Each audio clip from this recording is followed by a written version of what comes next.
los que están online. Bienvenidos a la segunda sesión.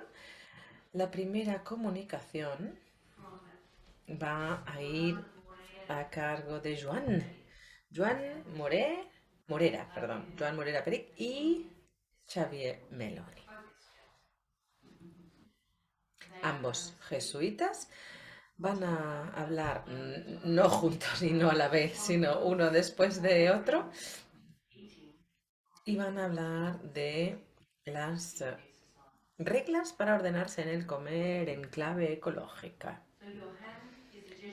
Joan es jesuita con un diploma en informática de la Universidad de Girona, perdón que no pronuncio bien en castellano ni en catalán, licenciado en Teología Bíblica por la Pontificia Universidad Gregoriana, certificado en Ecología Integral por parte de la Escuela de Teología Loyola de Manila, autor del título Diálogo de Sordos, Pedagogía para reconciliar conflictos y desarmar los infiernos, practicar la no violencia de Jesús hoy. Joan es miembro del grupo de trabajo de no violencia cristiana, de cristianismo y justicia, y coproductor de las unidades didácticas Mueve la no violencia.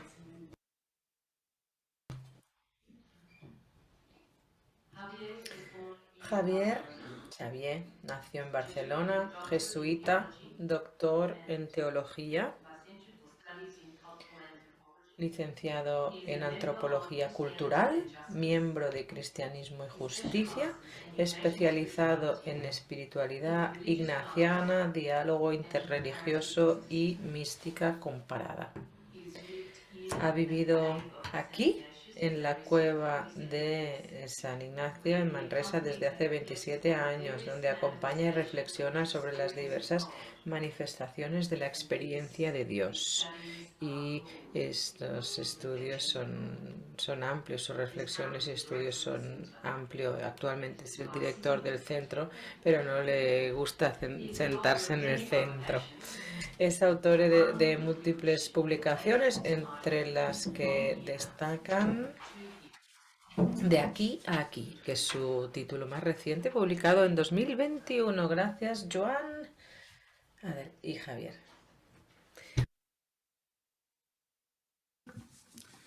Pues muchas gracias a todos, a todas, por estar o poder compartir con vosotras. La comida está en todo pan y la ecología está en todo ser. Y este es el enfoque, un poco desde este enfoque, ¿no? Que las reglas ignacianas para ordenarse en el comer nos acompañan a una mirada espiritualmente más madura para la vida y para todo aquello que consumimos en ella. Vamos a presentar las 8 reglas para ordenarse en el comer, que suele ser una pieza un poco desconocida o no sabemos demasiado cómo introducirla, cayendo en la cuenta de 3 cosas. La primera es que ¿dónde están situadas? Están situadas entre la tercera y cuarta semanas. Esto significa en un recorrido avanzado de los ejercicios, cuando ya se ha hecho la elección, y en un momento sacrificial, como vamos a desarrollar, que es la tercera semana. En esa transición se habla de cómo comer. Unas están dedicadas a qué comer, las 4 primeras, que es la que presentará Joan, y el siguiente grupo, las 4 segundas, habla de cómo comer, y las presentaré más bien yo. Y por último, recordar que están puestas entre tercera y cuarta semana para ordenarse en el comer en adelante. Por lo tanto, es el inicio de un modo de comer, de un modo de relacionarse con la madre tierra, veremos la importancia de lo que es la comida, en adelante. O sea, abre una relación que habrá que ir desarrollando en el final de ejercicios y luego a lo largo de los post-ejercicios. Vamos a ver, pues, el primer grupo de reglas sobre qué comer. En este primer grupo recordamos solo el texto de la primera regla. La primera regla es que del pan conviene menos abstenerse porque no es manjar sobre el cual el apetito se suele tanto desordenar o a que la tentación insista como a los otros manjares.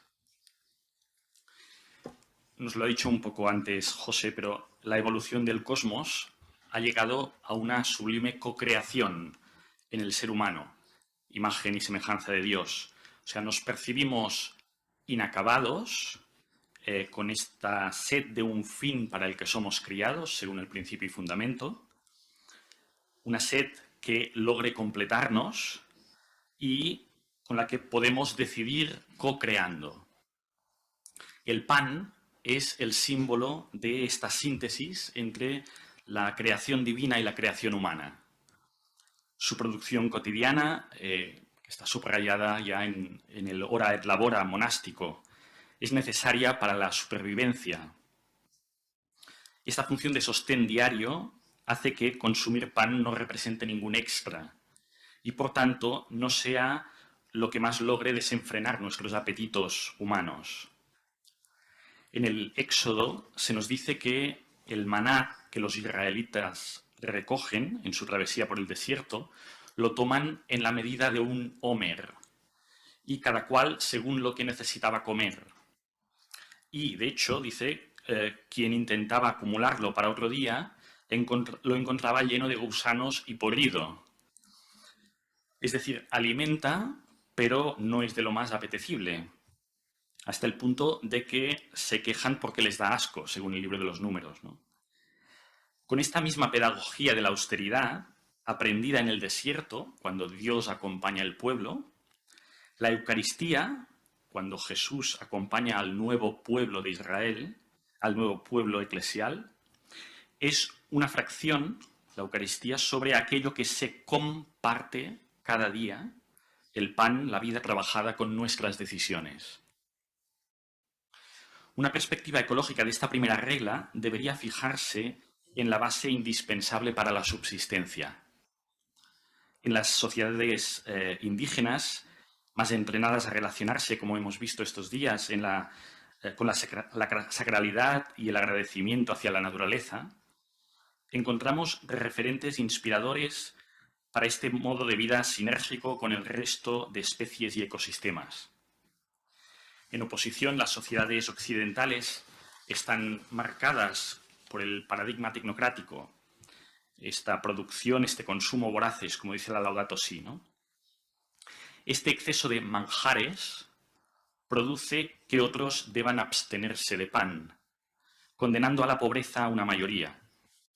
En palabras de la Laudato Si, ya lo hemos oído, no hay dos crisis separadas, una ambiental y otra social, sino una sola y compleja crisis socioambiental. Esta primera regla nos sitúa en un marco de moderación. Hace falta tomar de la naturaleza algo no excesivo para poder sobrevivir. Además, ancla la crisis ecosocial en que estamos viviendo en un problema espiritual, como también recuerda la Laudato Si. Es decir, el apetito, esta sed de absoluto con la que nacemos, se desordena porque en lugar de saciarlo espiritualmente con Dios, pretendemos saciarlo con consumibles materiales, otros manjares hacia los que la tentación insiste, según la regla, que refuerzan todavía más el apetito y depredan las limitadas capacidades del planeta. Concretando en la práctica, esta primera regla nos ilustra tanto respecto a la cantidad como a la calidad. Comer lo necesario para nutrirse, viajar a pie o en sistemas que tengan el mínimo impacto, como la bicicleta, consumir la energía indispensable y de procedencia renovable, y renunciar a modas de tecnología, de ropa, juegos y a proyectos ambiciosos en huella ecológica, parece lo que debería ser lo ordinario, el pan de cada día, para que nuestros deseos de vida para todo ser de la casa común se reflejen en lo que decidamos.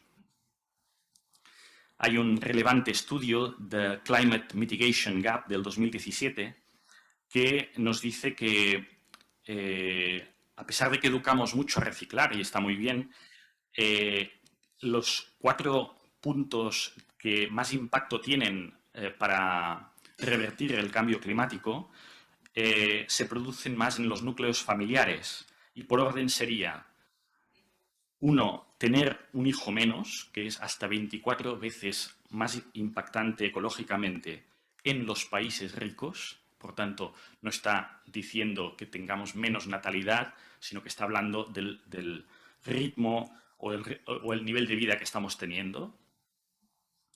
En segundo lugar, el transporte ecológico, vivir sin coche o si se necesita, pues uno más eficiente, evitar vuelos. En tercer lugar, consumir energía verde. Y en cuarto lugar, optar por una dieta vegetariana.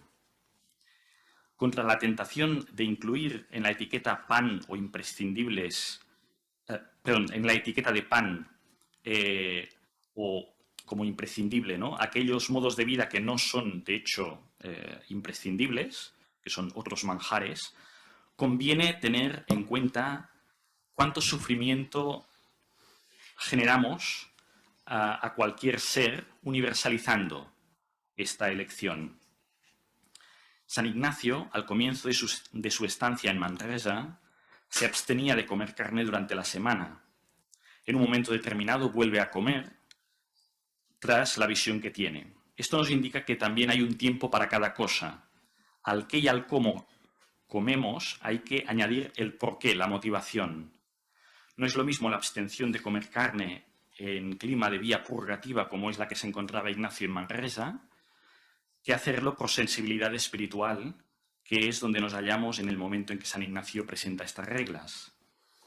Las motivaciones son diferentes. Vamos a la segunda regla, que recordamos: acerca del beber parece más cómoda la abstinencia que no acerca del comer el pan, y por tanto se debe mucho mirar lo que hace provecho para admitir y lo que hace daño para lanzarlo. El acto de beber vino, que en este contexto pues la bebida suele significar esto, ¿no?, también puede ser cotidiano como el pan, pero a diferencia de este, pues sube fácilmente a la cabeza, nos engancha, nos destruye, es fácil que... Y dice la regla: lo más cómodo es la abstinencia. Es más fácil abstenerse de alcohol que de alimento, naturalmente. Y en caso que se decidiera tomar, vigilar el umbral entre lo provechoso y lo dañino. Ignacio conoce el corazón humano, ha experimentado numerosas veces que no logramos controlarnos, que empezamos a beber y fácilmente nos emborrachamos, y por tanto sabemos que cuando esta borrachera tiene consecuencias colectivas es mucho más destructiva. ¿Cómo podríamos actualizar esta segunda regla? Podemos aplicarla a todas aquellas apetencias que crean dependencia y que en grandes cantidades dañan. Por ejemplo, tener teléfono móvil puede ser relativamente necesario, pero tener varios gadgets y cambiarlos por gusto tiene un coste tremendo. Las minas, para extraer sus minerales, habrán deforestado bosques, habrán desheredado a comunidades indígenas, habrán alimentado conflictos como los del Congo, posiblemente empleando mano de obra infantil. Sus piezas habrán recorrido continentes enteros en avión antes de ensamblarse en distintas fábricas. La huella de CO2 habrá incrementado el gas de efecto invernadero, habrá calentado más el planeta, se habrán generado sequías, lluvias torrenciales y despoblado poblaciones humanas y animales, ¿no? El móvil, tableta, ordenador en cuestión acabará en un vertedero, unas piezas electrónicas o de plástico de un solo uso que contaminan. Otra apetencia podríamos hablar que sería la ropa, ¿no? El fast fashion, que llaman, es algo que tiene mucho impacto. De hecho, la industria textil representa el 10% de las emisiones mundiales de gases de efecto invernadero, según Greenpeace. Y ahora mismo ya no hay temporadas como biológicas, ¿no?, como aquí primavera, verano, otoño, invierno, o cada zona donde vivís según las estaciones, sino que hay como muchas microtemporadas. Toda esta montaña textil contamina el aire, el suelo, el agua de los países, que muchas veces venden la gestión de los desechos a otros países del sur. Podríamos seguir con otras bebidas, vehículos, repostería, lujos del hogar, envases de compras, segundas residencias, internet, espectáculos. Entre ellos destacan también los partidos de fútbol. En el Mundial 2030, por desgracia, se dice que han decidido que se jueguen en 3 continentes distintos y, por tanto, un montón de aviones tendrán que desplazar no solo a los equipos, sino también a sus aficionados de un sitio para otro, aumentando todo este impacto. Aparte de las condiciones laborales que a menudo sufren los trabajadores de la obra, podemos recordar que en el Mundial 2022 se hablaba, según The Guardian, de 6.500 personas muertas por la construcción de los estadios. Todas estas bebidas hacen que sea fácil emborracharse, es decir, provocar sufrimiento a seres vivos y ecosistemas debido a nuestro consumo excesivo y a las consecuencias que esto tiene, porque en el cosmos todos estamos interconectados. Vamos a la tercera regla, que dice: acerca de los manjares se debe tener la mayor y más entera abstinencia, porque así el apetito en desordenarse, como la tentación en investigar, son más prontos en esta parte, y así la abstinencia en los manjares para evitar desorden se puede tener en 2 maneras. La una en habituarse a comer manjares gruesos, la otra, si delicados, en poca cantidad. O sea, a Ignacio le preocupa el orden no porque sea obsesivo, sino porque sabe que por el desorden de las apetencias humanas se cuela lo más destructivo. La comida, este instinto más básico, está ligado a la fase oral del desarrollo de crecimiento de la persona y por ello también es un ejemplo que Ignacio puso como emblemático, ¿no? Dice él, habituarse a comer manjares gruesos y contenerse lo más posible en los delicados. Podríamos traducir los manjares delicados por varios modos de consumir productos innecesarios y prescindibles, y aquí nos vamos a centrar en la dieta carnívora, en contraste con el pan o manjares gruesos, que podemos hacerla equivaler a dieta vegetariana. ¿En qué medida y por qué podemos considerar que esta tercera regla nos invita a comer habitualmente dieta vegetariana y si tiene que haber dieta carnívora, que sea en poca cantidad, aunque lo ideal sería, como dice, la mayor y más entera abstinencia?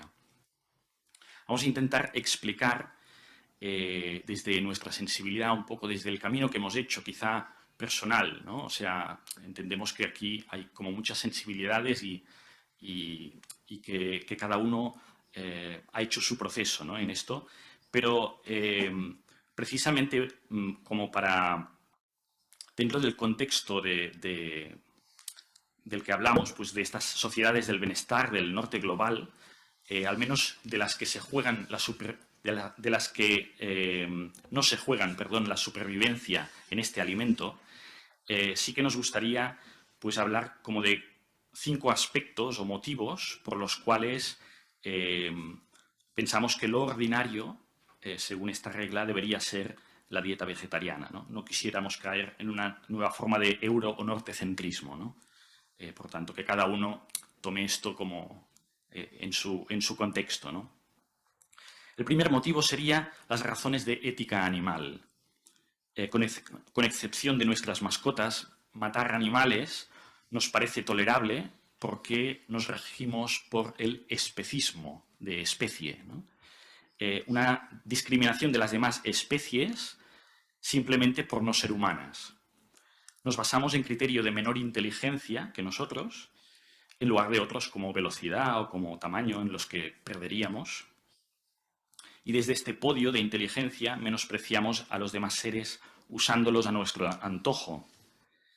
Del mismo modo que hemos dejado de comernos unos a otros porque creemos en la dignidad intrínseca del otro y somos sensibles al sufrimiento del otro, consideramos que es un avance de la conciencia humana y espiritual ser sensibles al sufrimiento animal, lo cual requiere asignarles también la dignidad que les pertoca para poder protegerles del sufrimiento.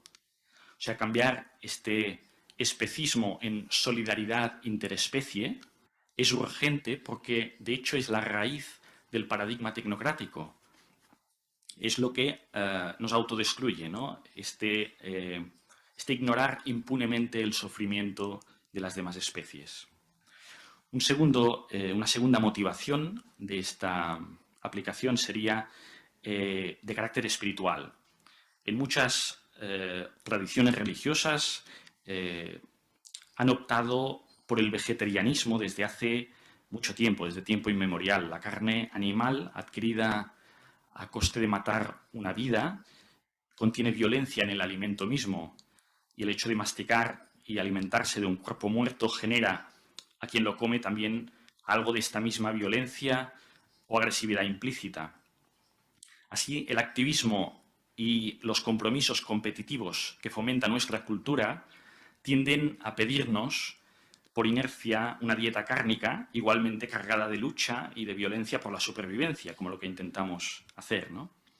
Pero cuando afinamos en la vida interior, y por esta misma razón, de modo especial, en clima de retiro, de oración, en casas de ejercicios, más sentimos como factible la posibilidad de una dieta más vegetal. El tercer motivo es un motivo más teológico. La mala lectura de Génesis 1, se ha dicho un poco en algún momento esta semana, estas palabras de dominar y someter, ¿no? Optó interesadamente por la voracidad de desunirla de su contexto, que es Génesis 2, cultivar y guardar, y de la estructura entera de Génesis 1, que alberga a criaturas, a astros, seres del cielo, mares, seres de la tierra, humanos, como preparando sus cunas, el sitio donde crecer, ¿no? Los animales también son bendecidos en Génesis como destinatarios del cosmos y se da a todos hierba o grano para vivir. La carne solo se tolera después en Génesis 9 cuando es un mal menor para que no prolifere más la violencia, ¿no? La Laudate Deum nos alerta que las demás criaturas, dice, de este mundo han dejado de ser compañeros de camino para convertirse en nuestras víctimas. Hay también una multitud de textos bíblicos, desde el libro de los Proverbios, Sabiduría, Filipenses, Colosenses, que nos lleva a un ver a Dios en la multiplicidad de seres, ¿no? A esta presencia cósmica de Dios. Cristo decide prolongarse en la fracción del pan, un alimento vegetariano, y por tanto aquí luego pues, Xavier nos alargará un poco más este tema, pero termino esta tercera regla con las dos últimas, el cuarto y quinto motivos, que sería ecológico y social, ¿no? Pues hay pues estudios de la FAO sobre la cantidad de agua que se consume, más de 15.000 litros, de 1 kilo de carne de ternera, o sea, el impacto hidrológico, la contaminación a través de purines, sobre todo de macrogranjas, la cantidad de cerdos sacrificados, en España más de 56 millones en 2022. La contaminación que esto genera a aguas subterráneas, ¿no? El 30% de subterráneas y el 50% de superficiales en España. Las quemas diarias, decían, pues nos hablaban nuestros compañeros del Amazonas, ¿no? Pues hay quemas diarias para poder alojar pastos para macrogranjas, pues también, o sea, todo esto es como una red de impactos, ¿no? Que a su vez pues tiene impactos también sociales en las comunidades originarias, ¿no? No negamos la complejidad del tema, es decir, hay atenciones a la salud, a la nutrición, hay necesidad también de ser lúcidos, es decir, puede ser que en lugar de alimento animal comamos productos vegetales muy poco ecológicos o con un impacto de mucha injusticia. Somos conscientes de ello. Por ejemplo, pues la quinoa podría ser uno de estos que produce un impacto también ecológico y social, ¿no? Y también, es decir, forma parte de este ordenarnos, pensamos, ser rigurosos con los estudios que miramos. También pues hay una variedad de estudios y poder adentrarnos. Simplemente hemos querido compartir cómo nos parece importante considerar la magnitud de este tema, ¿no? Y el cuarto punto, la cuarta regla, nos habla de ser conscientes de que el decrecimiento de nuestro tren de vida posibilita estar más abiertos a la dimensión espiritual. Es decir, el no tener, el desprendernos, nos dice también la fórmula del instituto, ¿no? Pues nos da más alegría, más libertad. Siempre dice la regla pues, que no caiga en enfermedad, es decir, cuidar el regalo de la vida, en el cual se da quien se regala, pero pues ser conscientes de que este decrecimiento humano, este buen vivir, sumai causai, que dicen pues, los pueblos andinos, nos ayudará a poder iluminar, a poder discernir mejor qué es lo que nos conviene para la sustentación. Gracias, Jaume. Joan. Bien, estas primeras 4 reglas son sobre qué comer y las 4 siguientes sobre cómo comer.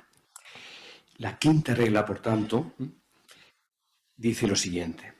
Mientras la persona come, considere cómo ve a Cristo nuestro Señor comer con sus apóstoles y cómo bebe y cómo mira y cómo hable.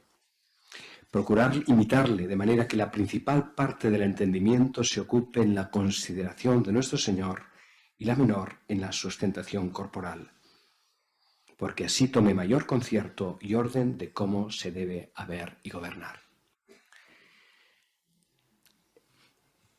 Curiosamente, esto está muy cerca de lo que ahora desde otras tradiciones se llama mindfulness, que es la plena atención a aquello que uno está haciendo en el momento que lo está haciendo.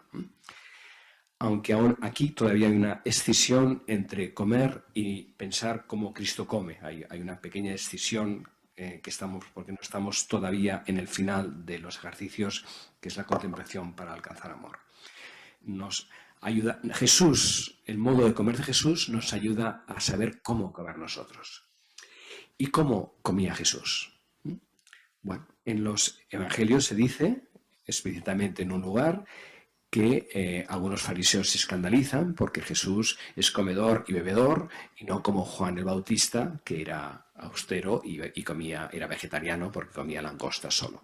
Por lo tanto, en ese punto no vamos a utilizar a Jesús como un ejemplo de vegetarianismo porque no lo era. Y además, todas las parábolas del reino son banquetes y no imaginamos que sean banquetes vegetarianos, precisamente. Incluso explícitamente cuando se habla del hijo pródigo que es recibido en casa del padre, dice el padre, celebremos un banquete porque este hijo mío estaba...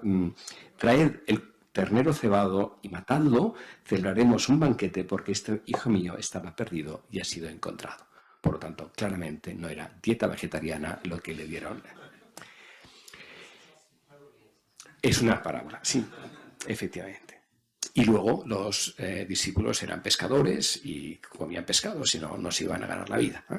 Y esto es un principio ecológico de los productos locales. Pues si hay un lago y hay peces, pues se comen los peces del lago, lógicamente.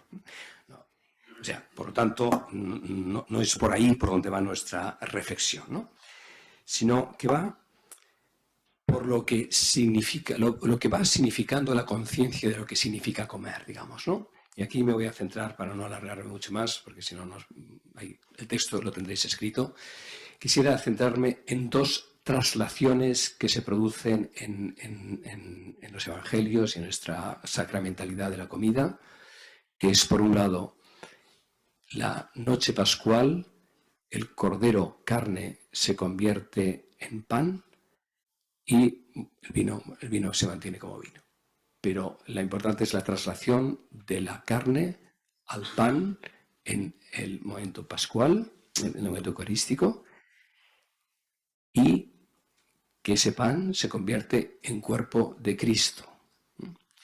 Si ampliamos la profundidad de lo que significa entonces el comer, cuando estamos comiendo pan, estamos de alguna forma comiendo el cuerpo cósmico de Cristo que se da a través de ese pan.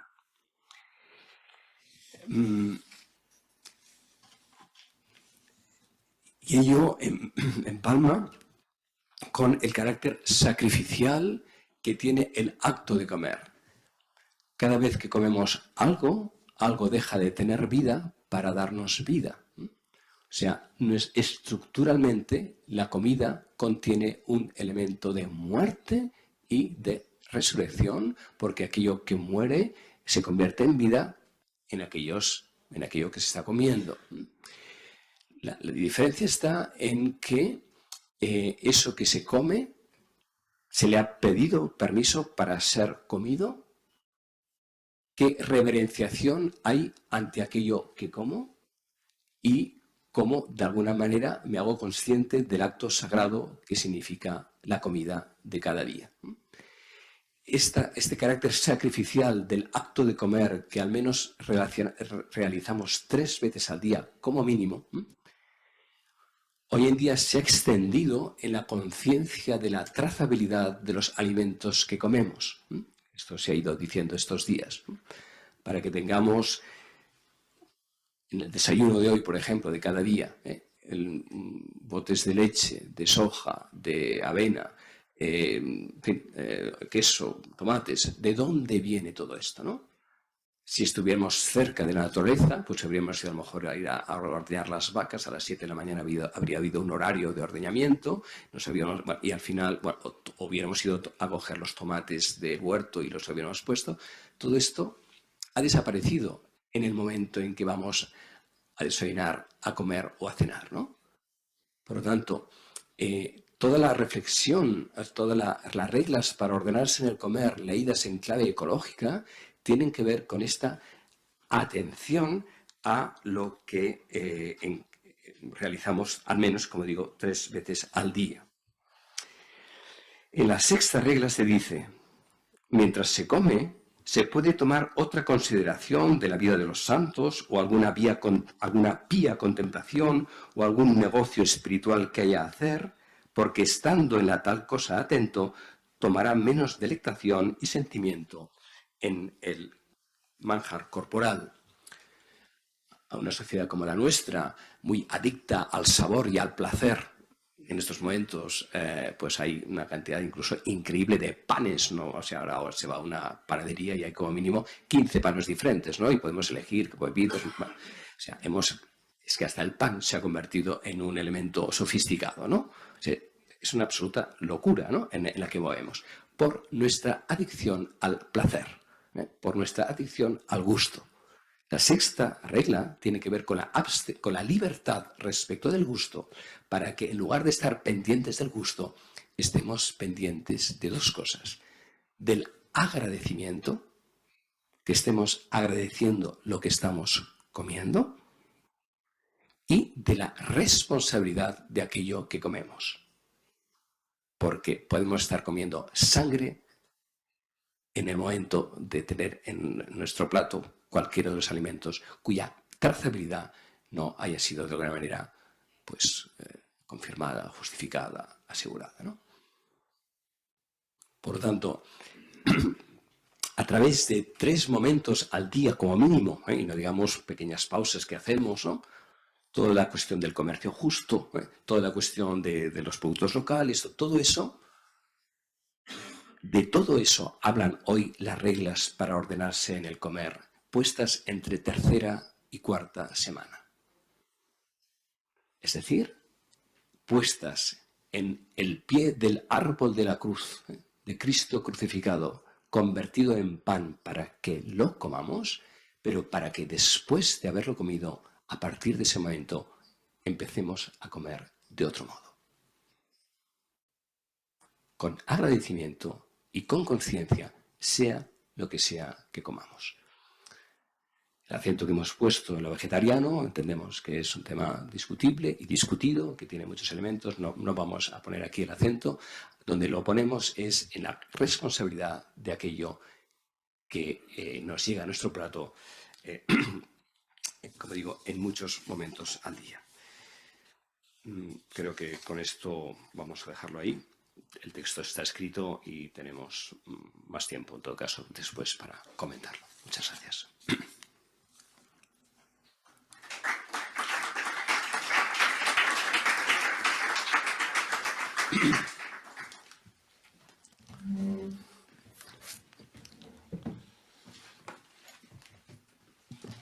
Thank you, Johan.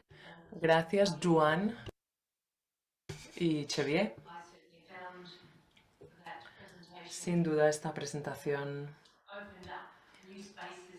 ha abierto nuevos espacios en mí para plantearme cómo como, aunque yo como muy distinto de cómo come la mayoría de los presentes aquí, porque aquí cada cual tiene sus dificultades a la hora de comer.